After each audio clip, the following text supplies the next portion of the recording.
This microphone in my ear is kind of funky. Can anyone hear me? Okay, we're good. Sweet. Okay, so since I've been 4, I have had this really, really big influence in my life. You guys all have it too. It's been with me since I could walk and communicate with other people. It's been with me when I've gone through hard times. It's lifted me up when I've had bad situations in my life. It's also been with me all over the world. It's been with me to Jerusalem. It's been with me to Texas. It's been with me to Salt Lake City. It's been with me to California. In about a month, it's going to go with me to Hawaii. Now, y'all are probably wondering what this influence is. I promise you it's not your cell phone, because that thing hasn't been with me since I was born. It's your best friend. We all have best friends in our lives. They can range from anyone. They can range from our spouse to our significant other to our brother, sister, teacher, roommate, recent friend, or old friend. But friends influence us in many ways more than one. They're there for us when we're sad. They're there to hear us vent. They're there to lift us up when we need the help. They're there to push us when we don't want to push ourselves. And I'd like to talk about one friend that has influenced my life hugely. And this is him right here. His name is Cameron Clark. Cameron and me have a really unique relationship. We're more than friends, we're also related. He's my cousin. We've been friends since we were age 4. We started hanging out when our only other cousins happened to be girls, and they had cooties and all that stuff, and we didn't want to be near them. So we started hanging out with each other then. We also had a really unique problem that really turned into a big blessing for us. We could only see each other about 2 times a year, because at the time he lived in Texas and I lived in California. We'd see each other for the 4th of July for a family reunion trip, and also for Christmas time. We only had about a week to spend with each other, but when we did, we spent about as much time as we possibly could seeing each other. And because of this, it turned into a very, very strong friendship. I remember as we grew up with each other, we began to love spending more and more time. That's me on the right. I look a lot different back then. Anyway, though. But as we grew older, we got into a lot more things. Right here, this is us at a BYU football game. We became diehard sports fans, BYU fans at about the age of 9 years old. At about age 12, we got into movies, superhero movies. And as we continued to get older, we'd stay up late at night talking about just about everything that teenage boys can talk about. School, sports, how much our life sucked, girls. That'd get prevalent as we got older, all that fun stuff. But around this time, Cameron became more than a friend to me. He became a brother that I could rely on, someone that would always be willing to listen to me and would accept me for who I was. And that's what he became to me. To this day, we still will call each other about once a week. We'll stay up late talking to each other. And it's just amazing to be able to feel that support coming from someone like that.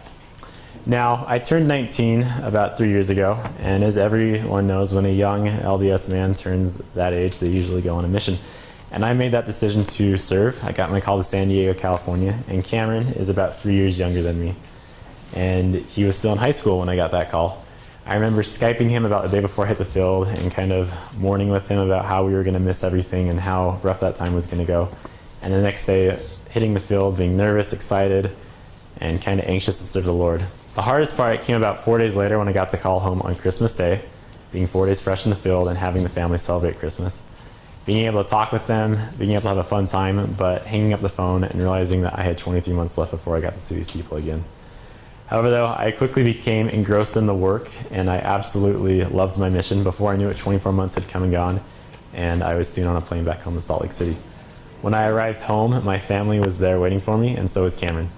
And it was super exciting and fun to see him again. We caught up on 2 years worth of stuff, told me about everything that got on in the sports world, movies, everything. And at that time, he was attending BYU, so I began seeing him a lot more frequently than I usually do.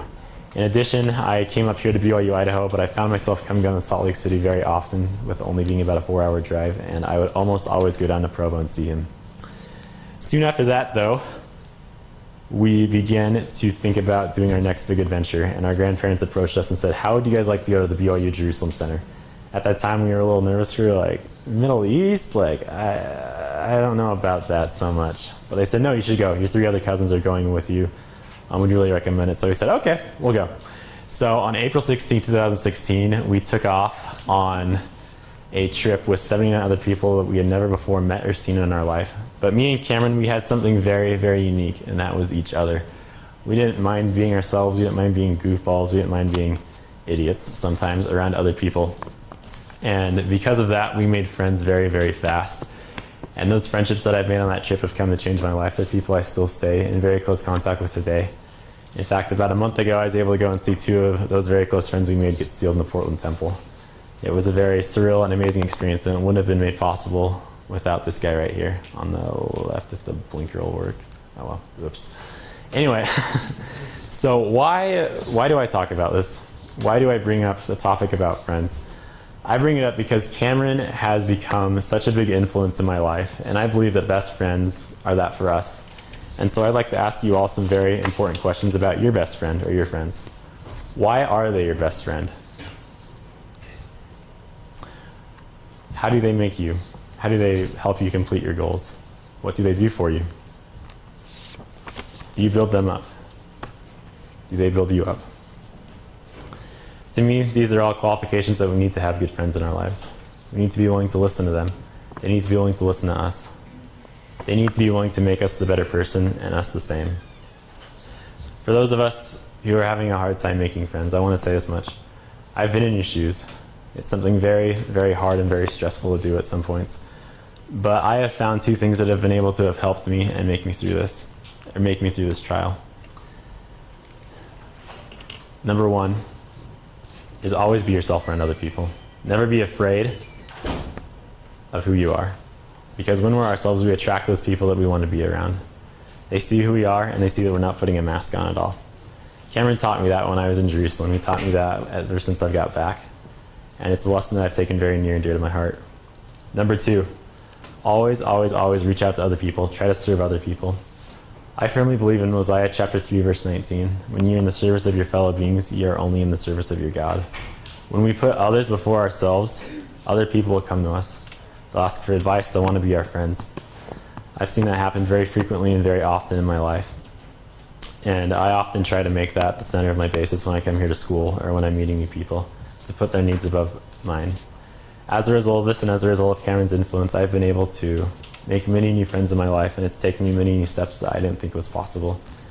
And so my invitation to all of you today is to be able to reach out to those people, reach out to those that are going through a hard time.